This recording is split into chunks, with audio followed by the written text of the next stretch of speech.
Hello everyone. आज अपन electromagnetic waves के कुछ क्वेश्चंस डिस्कस करने वाले हैं। ठीक है। और मैं रिकमेंड कर रहा हूँ कि आप इस लेक्चर को 1.5x पर देखिए, है ना। आप कोशिश करिए कि लेक्चर आप 1.5x पर देखें। ठीक है, चलो पहले क्वेश्चन से स्टार्ट करते हैं अपन। इस क्वेश्चन में हमें क्या दे रखा है? हमें ऐसा बोला गया है कि एक इलेक्ट्रॉन है, ठीक है, और ये इलेक्ट्रॉन वाई एक्सिस के अलॉन्ग मूव कर रहा है, ठीक है, और हमें इस इलेक्ट्रॉन की स्पीड भी दे रखी है ना। और हमें ऐसा बोला है कि स्पेस में एक इलेक्ट्रोमैग्नेटिक वेव प्रेजेंट है। उस इलेक्ट्रोमैग्नेटिक वेव के अंदर इलेक्ट्रिक फील्ड की इक्वेशन हमें दे रखी है ना। इलेक्ट्रिक फील्ड की इक्वेशन ये हमें मेंशन कर रखी है, ठीक है, देख सकते हैं आप इसको। ठीक है, और हमसे पूछा गया क्या गया है? हमसे पूछा गया है कि पार्टिकल पे लगने वाला मैक्सिमम मैग्नेटिक फोर्स निकालना है ना। पार्टिकल पे लगने वाला मैक्सिमम मैग्नेटिक फोर्स निकालने का हमें कहा गया है। ठीक है, अब अपने ना एक काम करते हैं, क्वेश्चन को और ध्यान से देखते हैं। ये जो इलेक्ट्रिक फील्ड की इक्वेशन दे रखी है, हम एक काम करते हैं, सारा फोकस यहाँ पर लेके आते हैं। ठीक है, तुम इलेक्ट्रिक फील्ड की डायरेक्शन देखो। यहाँ पर इलेक्ट्रिक फील्ड जो आपको दे रखी है, इलेक्ट्रिक फील्ड की डायरेक्शन आपको क्या दिखाई दे रही है? इलेक्ट्रिक फील्ड की डायरेक्शन हमें दिखाई दे रही है जे कैप। ठीक है, इसको हम साइड में लिख लेते हैं।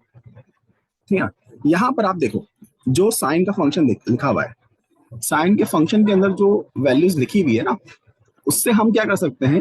उससे हम इलेक्ट्रोमैग्नेटिक वेव की डायरेक्शन निकाल सकते हैं। ठीक है, आप अगर थोड़ा सा दिमाग लगाओगे, थोड़ा सा देखोगे, तो आपको पता लगेगा कि इलेक्ट्रोमैग्नेटिक वेव जो है वो पॉजिटिव एक्स में ट्रेवल कर रही है। आप देख सकते हैं यहाँ पर टाइम वाली टर्म और एक्स वाली टर्म, किसी एक टर्म का साइन पॉजिटिव है और एक्स वाली जो टर्म है उसका साइन नेगेटिव है। जब साइन अपोजिट होते हैं तो वेव पॉजिटिव डायरेक्शन में ट्रेवल करती है। ठीक है, तो मुझे दिखाई दे रहा है साइन के अंदर जो लिखा हुआ फंक्शन उसके अकॉर्डिंग कि हमारी जो इलेक्ट्रोमैग्नेटिक वेव होगी, उस इलेक्ट्रोमैग्नेटिक वेव के प्रोपोगेशन डायरेक्शन होगी आई कैप। क्वेश्चन को देख के हमने ये वैल्यूज तो निकाल दी। ठीक है, अब ये डायरेक्शन निकाल लेने के बाद मुझे एक चीज बड़े अच्छे समझ में आ रही है कि अगर इलेक्ट्रिक फील्ड जी कैप के अलॉन्ग है, इलेक्ट्रोमैग्नेटिक वेव आई कैप के अलॉन्ग है, तो जरूर मैग्नेटिक फील्ड या तो प्लस के कैप के अलॉन्ग होगी या तो माइनस के कैप के अलॉन्ग होगी, और कोई ऑप्शन ही नहीं है। क्यों भाई, ऐसा क्यों? क्योंकि होता क्या है कि जो हमारी इलेक्ट्रिक फील्ड होती है, मैग्नेटिक फील्ड होती है, और जो हमारी इलेक्ट्रोमैग्नेटिक वेव होती है, वो तीनों एक दूसरे के परपेंडिकुलर होते हैं। तीनों एक दूसरे के परपेंडिकुलर अगर हैं, तो हम इन दोनों की डायरेक्शन के अकॉर्डिंग बोल सकते हैं कि मैग्नेटिक फील्ड की डायरेक्शन डेफिनेटली ये होगी। ठीक है, तो हमें मैग्नेटिक फील्ड की डायरेक्शन के बारे में थोड़ा थोड़ा आइडिया तो लग गया कि भाई मैग्नेटिक फील्ड की डायरेक्शन अगर आपको लिखना है तो वो प्लस के कैप माइनस के कैप लिख सकते हैं। ठीक है, चलो अब वापस से क्वेश्चन पे आते हैं। क्वेश्चन क्या बोल रहा है? क्वेश्चन बोल रहा है कि इलेक्ट्रॉन वाई एक्सिस के अलॉन्ग मूव कर रहा है। ठीक है, इलेक्ट्रॉन जो है वो वाई एक्सिस के अलॉन्ग मूव कर रहा है। अब सोच के देखिए, अगर इलेक्ट्रॉन वाई एक्सिस के अलॉन्ग मूव कर रहा है और अभी हमने निकाला कि हमारी मैग्नेटिक फील्ड जेड एक्सिस के अलॉन्ग है, ठीक है, तो इसका मतलब तो साफ है कि हमारी जो मैग्नेटिक फील्ड है और जो इलेक्ट्रॉन की वेलोसिटी है, ये दोनों एक दूसरे के परपेंडिकुलर है ना। जो हमारी मैग्नेटिक फील्ड है और हमारे इलेक्ट्रॉन की जो वेलोसिटी है, वो तो क्या है, एक दूसरे के परपेंडिकुलर है। अगर ये एक दूसरे के परपेंडिकुलर है, ठीक है, अगर ये एक दूसरे के परपेंडिकुलर है, तब तो हम फोर्स की वैल्यू डायरेक्टली ऐसे लिख सकते हैं। फोर्स को हम लिख सकते हैं क्यू वी बी, है ना। अब यहां पर भी अगर आपको फोर्स को मैक्सिमम करना है तो आप क्या करोगे? फोर्स को मैक्सिमम करने के लिए आप मैग्नेटिक फील्ड को मैक्सिमम कर दोगे, ठीक है ना।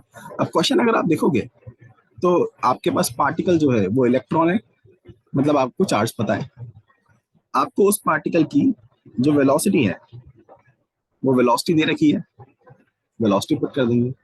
अब बचा क्या है, मैग्नेटिक फील्ड की मैक्सिमम वैल्यू। हम क्या करते हैं, मैग्नेटिक फील्ड की मैक्सिमम वैल्यू निकाल लेते हैं, उससे हमारा फोर्स अपने आप ही आ जाएगा, ठीक है।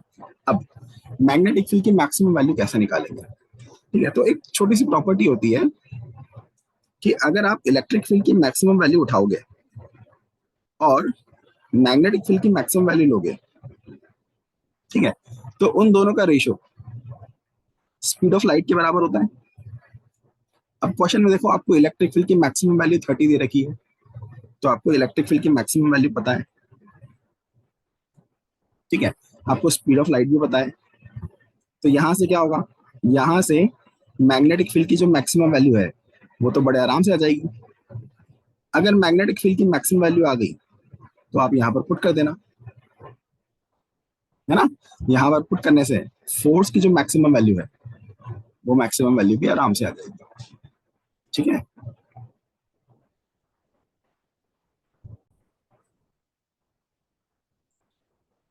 चलिए अब हम नेक्स्ट क्वेश्चन पे आते हैं। इस क्वेश्चन में क्या दे रखा है, हमें बोला है कि एक इलेक्ट्रोमैग्नेटिक वेव है, ठीक है, और उस इलेक्ट्रोमैग्नेटिक वेव के प्रोपगेशन की डायरेक्शन दे रखी है, प्रोपगेशन की डायरेक्शन ये दे रखी है, ठीक है। तो मैं इसको साइड में लिख लेता हूँ कि हमारी इलेक्ट्रोमैग्नेटिक वेव के प्रोपगेशन की डायरेक्शन है I cap plus J cap by root 2, है ना। इलेक्ट्रोमैग्नेटिक वेव के प्रोपगेशन की डायरेक्शन मैंने लिख ली, ठीक है। और क्या बोला गया है, और बोला गया है कि जो पोलराइजेशन है, जो पोलराइजेशन है, ठीक है, वो के कैप के अलोंग है। अब भाई पोलराइजेशन का मतलब क्या होता है, पोलराइजेशन की डायरेक्शन दे रखी है, इसका मतलब क्या है। देखो, अगर आपको क्वेश्चन में पोलराइजेशन की डायरेक्शन दे रखी है, इसका मतलब एक तरह से आपको इलेक्ट्रिक फील्ड की डायरेक्शन दे रखी है ना। तो अगर वो बोल रहे हैं ना पोलराइजेशन की जो डायरेक्शन है वो के कैप के अलोंग है, इसका मतलब कि जो इलेक्ट्रिक फील्ड है वो आपकी के कैप के अलोंग है। तो हमारे पास इलेक्ट्रिक फील्ड की जो डायरेक्शन है वो आ गई किस डायरेक्शन में, के कैप की डायरेक्शन में, ठीक है। तो हमारे पास ये दोनों पैरामीटर तो है, ठीक है। और आपसे क्या बोला गया है, आपसे बोला गया है कि जो मैग्नेटिक फील्ड होगी, जो आपकी मैग्नेटिक फील्ड होगी, उस मैग्नेटिक फील्ड का फंक्शन इनमें से क्या हो सकता है। तो अपने पास कुल मिला के बस दो ही डेटा है, इलेक्ट्रिक फील्ड की डायरेक्शन है, इलेक्ट्रोमैग्नेटिक वेव की डायरेक्शन है, और आपको क्या करना है, आपको मैग्नेटिक फील्ड की वैल्यू बताना है, ठीक है। चलो अब देखते हैं इसको कैसे सॉल्व करेंगे, ठीक है। सबसे पहले तो अपन क्या करते हैं ना, सॉल्व करने से पहले एक बार ऑप्शंस देख लेते हैं, ठीक है। अब फोकस करो बी वाले ऑप्शन पर, फोकस करो इस ऑप्शन पर, ठीक है। यहां पर आप कॉस के फंक्शन को देखो, इस फंक्शन को देखो, यहां पर आपको दिखेगा कि जो टाइम वाली टर्म है वो भी पॉजिटिव लिखी हुई है, और जो दूसरी टर्म है वो भी पॉजिटिव लिखी हुई है ना, दोनों पॉजिटिव लिखी हुई है। अब हमें पता है जब दोनों टर्म पॉजिटिव लिखी होती है तो वेव जो है वो तो नेगेटिव डायरेक्शन में ट्रैवल करती है ना। जब दोनों टर्म पॉजिटिव लिखी होती है तो वेव तो नेगेटिव डायरेक्शन में ट्रैवल करती है। इसका मतलब ये इक्वेशन क्या बोल रही है, ये इक्वेशन बोल रही है कि वेव जो है वो I cap plus J cap by root 2 के नेगेटिव में ट्रैवल कर रही है, ठीक है। लेकिन क्वेश्चन में हमें क्या दे रखा था, क्वेश्चन में हमें दे रखा था कि वेव तो इस डायरेक्शन में ट्रैवल कर रही है। इसका मतलब क्या, इसका मतलब ये ऑप्शन तो सरासर गलत हो गया, ठीक है। ये ऑप्शन तो हमने सीधे रिजेक्ट कर दिया, ठीक है। रिजेक्ट करने के बाद अब बचे हुए ऑप्शंस को देखो, ठीक है। बचे हुए ऑप्शंस में अगर आप मैग्नेटिक फील्ड वाली टर्म देखोगे या मैग्नेटिक फील्ड की डायरेक्शन देखोगे तो वो डायरेक्शन सब में आपको डिफरेंट दिखाई देगी, वो डायरेक्शन आपको सब में डिफरेंस दिखाई देगी। ठीक है, इसका मतलब साफ है कि अगर हम मैग्नेटिक फील्ड की डायरेक्शन निकाल ले तो हमारा काम आराम से हो जाएगा, है ना। मैग्नेटिक फील्ड की डायरेक्शन अगर हम निकाल ले तो हम कोई एक ऑप्शन तो आराम से सिलेक्ट कर सकते हैं। ठीक है, तो हम क्या करेंगे, हम मैग्नेटिक फील्ड की डायरेक्शन निकालेंगे। ठीक है, अब मैग्नेटिक फील्ड की डायरेक्शन देखना कैसे निकालेंगे। सबसे पहले मैं क्या कर रहा हूँ, यहां पर इलेक्ट्रिक फील्ड मार्क कर रहा हूँ। ठीक है, यहां पर मार्क कर रहा हूं मैं मैग्नेटिक फील्ड। ठीक है, ये दोनों मार्क करने के बाद मुझे ये पता है कि इलेक्ट्रोमैग्नेटिक वेव की डायरेक्शन होती है E vector cross B vector की डायरेक्शन में। अगर मैं ई क्रॉस बी करता हूं तो इस तरह से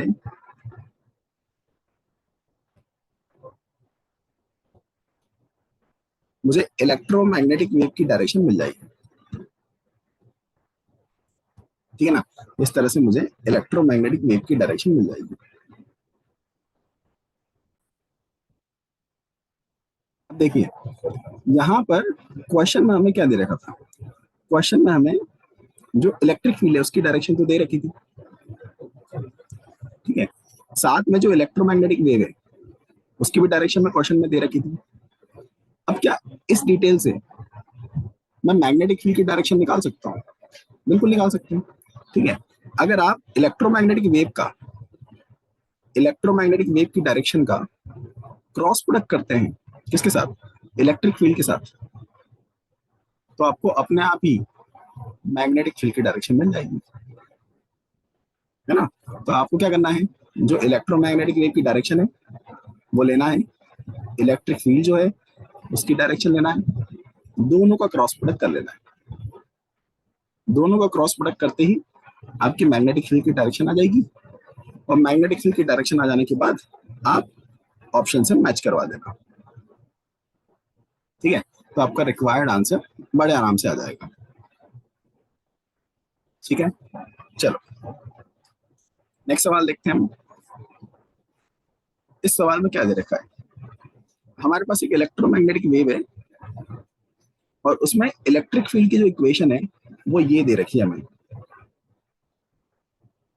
इलेक्ट्रिक फील्ड की इक्वेशन हमें दे रखी है।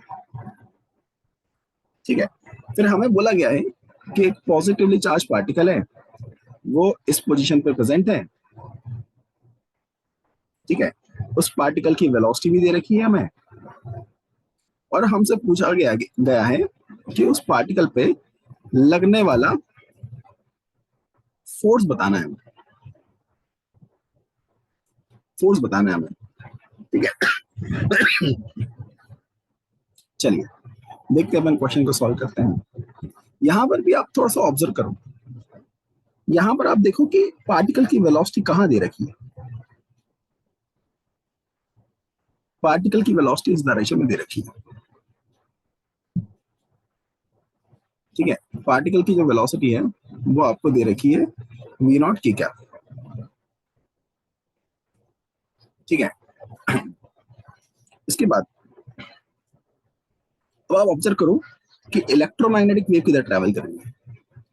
अगर आप इलेक्ट्रोमैग्नेटिक वेव को देखते हो तो यहाँ पर दोनों पॉजिटिव साइन के साथ लिखे हुए हैं ना, जब दोनों पॉजिटिव साइन के साथ लिखे होते हैं तो हमारी जो वेव है वो नेगेटिव डायरेक्शन में ट्रैवल करती है। ठीक है, तो यहाँ पर क्या होगा, हमारी वेव नेगेटिव जेड में ट्रैवल करेगी या फिर माइनस की कैप में ट्रैवल करेगी। ठीक है, तो हमें इलेक्ट्रोमैग्नेटिक वेव की डायरेक्शन पता है, हमें वेलोसिटी की डायरेक्शन पता है। ठीक है, अब यहाँ पर यहाँ पर आप देख सकते हो कि यार इलेक्ट्रोमैग्नेटिक वेव वेलोसिटी के पैरेलल आ रही है, पैरेलल या एंटी पैरेलल। ठीक है, इलेक्ट्रोमैग्नेटिक वेव अगर वेलोसिटी के पैरेलल है, ठीक है, तो समझने की कोशिश करना कि जो हमारी इलेक्ट्रिक फील्ड होती है, जो मैग्नेटिक फील्ड होती है, वो दोनों ही इलेक्ट्रोमैग्नेटिक वेव के परपेंडिकुलर होते हैं। जो आपकी इलेक्ट्रिक फील्ड होती है और जो आपकी मैग्नेटिक फील्ड होती है वो दोनों ही परपेंडिकुलर होते हैं किसके, इलेक्ट्रोमैग्नेटिक वेव के। ठीक है, इसका मतलब ये दोनों परपेंडिकुलर हो जाएंगे किसके, पार्टिकल की वेलोसिटी के। ठीक है, तो इस केस में आपको क्या करना पड़ेगा, इस केस में आपको इलेक्ट्रिक फील्ड का फोर्स और मैग्नेटिक फील्ड का फोर्स दोनों निकालना पड़ेगा। ठीक है, यहाँ पर आपको इलेक्ट्रिक फील्ड का फोर्स और मैग्नेटिक फील्ड का फोर्स दोनों ही निकालना पड़ेंगे। ठीक है, चलो निकालते हैं, अपन स्टार्ट करते हैं। ठीक है, सबसे पहले तो अपन ये देखते हैं कि इलेक्ट्रिक फील्ड की डायरेक्शन क्या दे रखी है। इलेक्ट्रिक फील्ड की डायरेक्शन हमें दे रखी है I cap plus J cap by root two. ठीक है, इलेक्ट्रिक फील्ड की डायरेक्शन हमें ये दे रखी है। ठीक है, हम इस इंफॉर्मेशन से क्या सबसे पहले मैग्नेटिक फील्ड की डायरेक्शन निकाल सकते हैं। हमें पता है कि अगर इलेक्ट्रिक फील्ड इधर है, मैग्नेटिक फील्ड इधर है, तो इलेक्ट्रोमैग्नेटिक वेव इधर होगी। हमें साथ में ये भी पता है कि अगर हम इलेक्ट्रोमैग्नेटिक वेव का इलेक्ट्रिक फील्ड के साथ क्रॉस प्रोडक्ट करते हैं तो हमें मैग्नेटिक फील्ड की डायरेक्शन मिल जाएगी। ठीक है, तो मैं क्या कर रहा हूँ, ये इलेक्ट्रोमैग्नेटिक वेव लिख ली। ठीक है, फिर मैंने क्या करा, इलेक्ट्रिक फील्ड की डायरेक्शन लिख ली।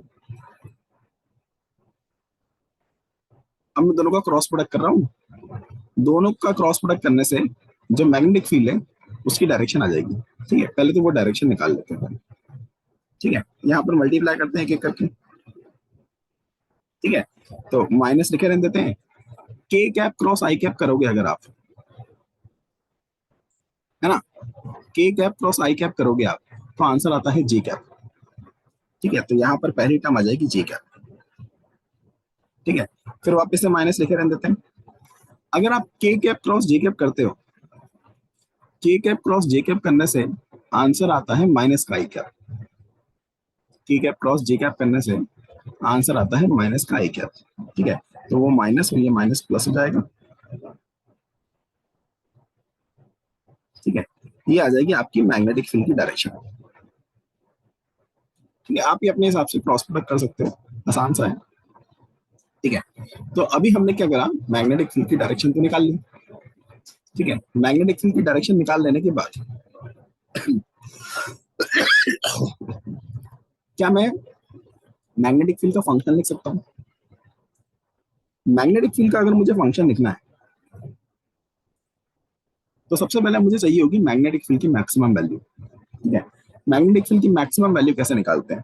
ठीक है, होता क्या है, इलेक्ट्रिक फील्ड की मैक्सिमम वैल्यू और मैग्नेटिक फील्ड की मैक्सिमम वैल्यू दोनों को डिवाइड करने से दोनों का रेशियो जो है स्पीड ऑफ लाइट के बराबर होता है। यहां से हम मैग्नेटिक फील्ड की मैक्सिमम वैल्यू आराम से निकाल सकते हैं, है ना। मैग्नेटिक फील्ड की मैक्सिमम वैल्यू कितनी आ जाएगी, ई नॉट बाय सी के बराबर आ जाएगी। तो मैग्नेटिक फील्ड की मैक्सिमम वैल्यू तो लिख ली मैंने, ई नॉट बाय सी। ठीक है, ये लिखने के बाद अब क्या करेंगे, अब मैग्नेटिक फील्ड की डायरेक्शन लिख लेंगे। मैग्नेटिक फील्ड की डायरेक्शन लिख लिया, माइनस का J cap plus I cap by root two. ठीक है, मैग्नेटिक फील्ड की डायरेक्शन लिख ली।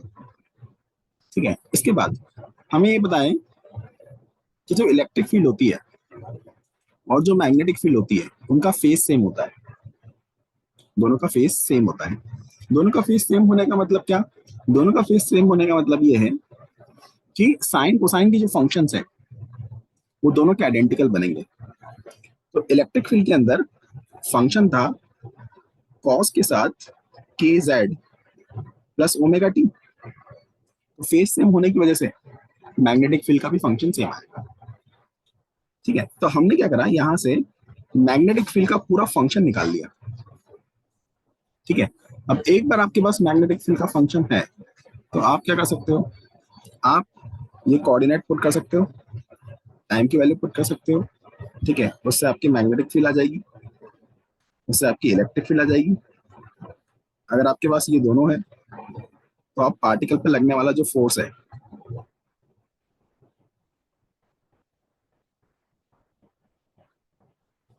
वो आराम से निकाल सकते हो। ठीक है, और ऑप्शन मैच करा सकते हो।